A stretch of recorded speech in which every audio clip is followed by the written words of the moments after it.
Segunda aula, Maratona Vida Próspera.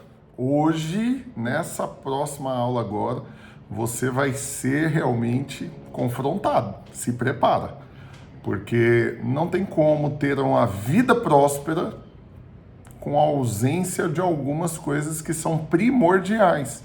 E uma delas é o que eu vou te falar hoje. Então se prepara.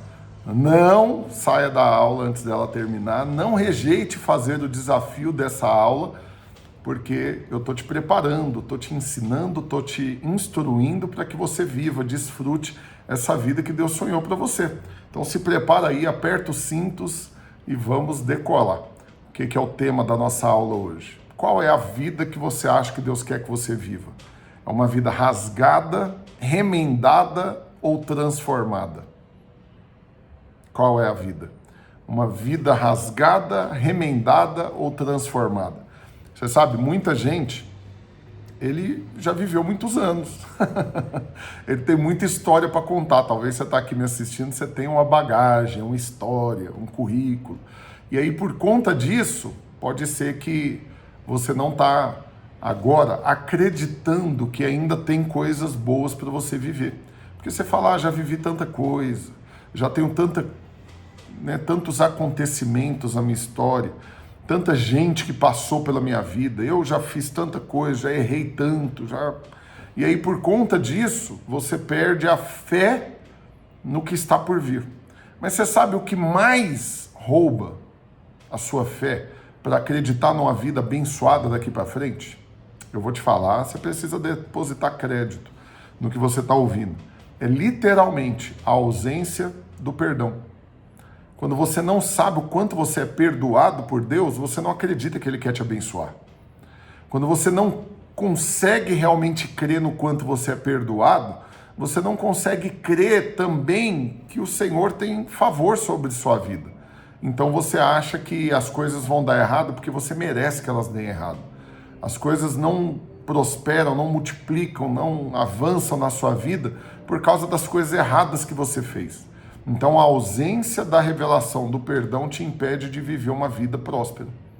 Mas eu honestamente acredito que você crê que foi perdoado. Honestamente eu creio que você está aqui, que você tem recebido as palavras, que você já tem sido ministrado pelo Senhor e você não duvida de que na cruz, naquele dia, Jesus te perdoou plenamente. Mas eu tenho algo também para te falar, que não basta você ser perdoado. É importante também você perdoar. Porque a vida que Deus tem para você, uma vida próspera, não tem relacionamentos quebrados. Numa vida próspera, não tem mágoa, rancor, ressentimento, ódio, ira. Não tem. Mas você sabe, ao longo da história, você teve já que perdoar muita gente. Outros talvez você ainda está tendo dificuldade para conseguir liberar o perdão. Tudo depende, é claro, do tamanho do erro que cometeram contra você, a dimensão desse problema que foi gerado, mas também depende, às vezes, se a pessoa arrependeu, foi atrás de você, pediu perdão, e você talvez até perdoaria se ela pedisse, mas ela não pediu ainda e você ainda está lutando com isso. Mas você sabe, eu tenho uma palavra da parte de Deus para você. Lá em Lucas, capítulo 17, nós vamos ver algo chocante acontecer. Muito chocante. Por quê? Porque os discípulos de Jesus, sabe, os apóstolos, eles viram coisas tão grandiosas. Eles viram paralítico andando, eles viram cego enxergando, eles viram pão e peixe sendo multiplicado, eles viram mortos ressuscitando, leprosos sendo purificados. Eles viram Jesus andar sobre as águas, o vento e o mar submeter a ele. Eles viram coisas extraordinárias. E quando Jesus deu direções para eles, para, por exemplo, eles irem de 2 a 2 e pregar, fazer milagres e tudo, eles foram. Simplesmente foram.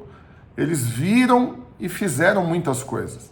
Mas quando quando Jesus deu uma direção para eles, essa daí eles acharam que foi difícil demais. E para ela, eles pediram mais fé para ele. Eles falaram, eu preciso de fé para isso. Não consigo, eu consigo até ressuscitar mortos, eu consigo até curar um cego para que ele enxergue, eu consigo muitos milagres, pela fé no Senhor, claro, não pela minha força. Mas esse daí, perdoar, nossa, eu preciso de mais fé. Foi justamente isso, o perdão. Perdão. Está lá no versículo 3, Lucas 17, versículo 3 em diante. Olha o que diz, Jesus dizendo: acautelai-vos, se teu irmão pecar contra ti, repreende-o. Se ele se arrepender, perdoa-lhe. E se por 7 vezes no dia pecar contra ti, e 7 vezes vier ter contigo, dizendo estou arrependido, perdoa-lhe. Então disseram os apóstolos ao Senhor: aumenta-nos a fé. Olha que chocante, eles não pediram mais fé para ressuscitar mortos, mas para perdoar eles pediram mais fé. Hoje, você está aqui nessa aula, Deus está liberando mais fé no seu coração. Você está recebendo mais fé para você conseguir perdoar todos aqueles que você precisa perdoar. E perdoar a si mesmo também, porque você pode estar duvidando que vai viver uma vida próspera porque você não se perdoou das coisas erradas que você fez. Deus já te perdoou, o placar já está zerado, mas você ainda continua se punindo, permitindo a acusação do diabo encher sua mente. Mas também você está recebendo fé para perdoar hoje, para zerar o placar em todos os relacionamentos. Agora olha que interessante, porque quando eles pediram mais fé para Jesus, Jesus não voltou a falar do perdão para eles. Jesus não falou, não, gente, perdoa. Ele não argumentou, ele foi falar sobre fé. E aí o texto continua dizendo: respondeu-lhes o Senhor: se tiverdes fé como um grão de mostarda, direis a essa moreira, que na verdade a palavra no original aqui é figueira. Direis a essa figueira: arranca-te e transplanta-te no mar, e ela vos obedecerá. Olha que interessante. Se você avaliar a Bíblia, entender principalmente, né, o princípio da primeira menção, toda a alegoria em cima do que a coisa representa, você vai entender que a figueira na Bíblia representa a justiça própria, representa o esforço do homem de se apresentar diante de Deus e merecer ser abençoado. Então por quê? Porque foram das folhas de figueira que Adão e Eva tiraram, né, para fazer a roupa, para se vestir diante do Senhor, para cobrir a sua nudez. A roupa não, né, para cobrir a nudez. Então a justiça própria é você achar que merece ser abençoado, você se apresentar diante de Deus como alguém que está fazendo as coisas certinhas, né, com a intenção correta, e que Deus então tem a obrigação de te abençoar. Só que você vê Jesus amaldiçoando a figueira. A figueira não é bênção, a figueira é você ser cheio de si mesmo e perder o favor de Deus. Quando você está cheio de justiça própria, você perde o favor. Mas aí o que Jesus quis dizer então?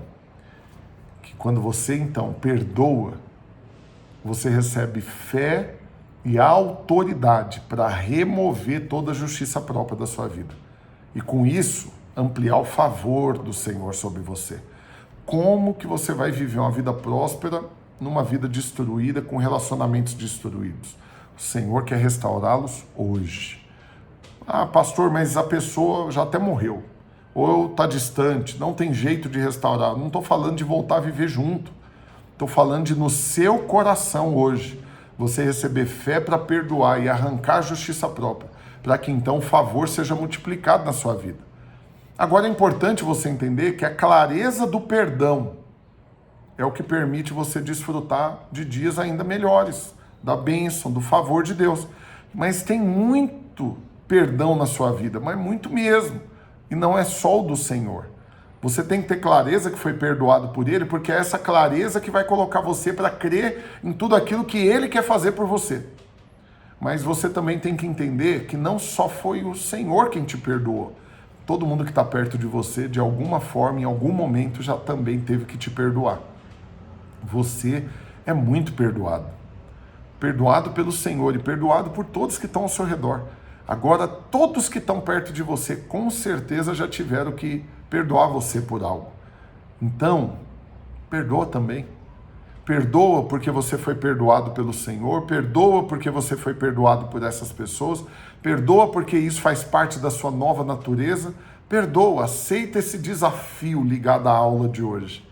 Mas é um desafio, não é do Rafael Almeida, é um desafio do Senhor para você, viver conforme a sua natureza, recriada, transformada, uma natureza de quem perdoa e é perdoado. Dessa forma, você abre caminho para viver uma vida próspera e abençoada. Não retenha o perdão. Perdoe a todos e você vai desfrutar cada vez mais do favor do Senhor sobre a sua vida. Não relacione por merecimento, não julgue que as pessoas não merecem ser perdoadas porque elas ainda não arrependeram e não foram pedir perdão, como Jesus fala que você tem que perdoar aquele que pediu. Aí você pode questionar, mas e os que não pediram?